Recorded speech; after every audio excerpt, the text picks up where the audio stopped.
Michael Jackson's Thriller is a landmark album that turns pop music on its head. It's one of the biggest selling LPs of all time, and for good reason. It's incredible music. But a couple of years before 1982, Quincy Jones announced Michael Jackson to the world as a solo artist with Off the Wall. Now, of course, people knew who MJ was. The Jackson 5 were incredibly popular, but Michael wanted to forge his own path and do his own thing. Because of this, Off the Wall is Michael Jackson's coming-of-age album. Starting from the cover, we get a picture of where Michael's head is. Michael stands there like he's taking a school photo, dressed in a tuxedo with a goofy smile, as if he's showing us, "See guys? I'm grown up now." Maybe it's just me, but he looks a little nervous. Maybe it's because we still see that little kid singing ABC inside of him. That is, until you drop the needle on the record and hear the difference. The record begins with a confession in an almost whisper. You know, I was wondering, if you could keep it on. Because the Force, it's got a lot of power. And it makes me feel like and it makes me feel like ooh.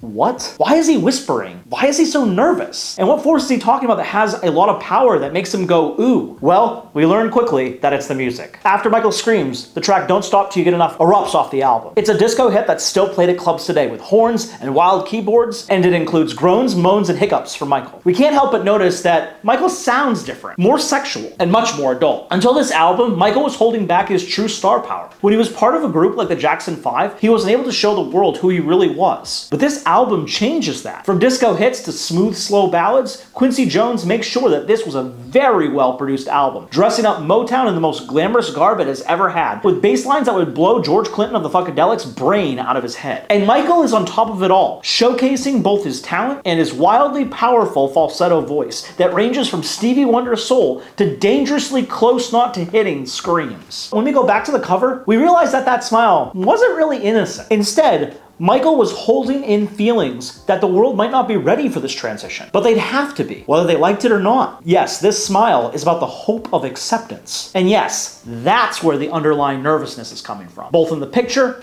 and in the intro to the song. But he has nothing to be nervous about. Off the Wall might not have the sales or the hallmark name of the album Thriller, but that doesn't mean it's not a fantastic album. With 4 hit singles and all danceable tracks, you'll hear another landmark album here. More importantly, you'll hear a man that outgrew a group when he knew he was being held back. Off the Wall is MJ shedding his skin for a suit, putting on those dancing shoes, and getting ready. That smile says it all. He may not know it yet, but he's about to be a sensation that'll change music forever. Thanks for watching. If you enjoyed this video, please like and subscribe. I can't keep doing this without your help and support. If you want to support me monetarily, please do so by checking out my Patreon in the description below. I hope this helps. I love you all.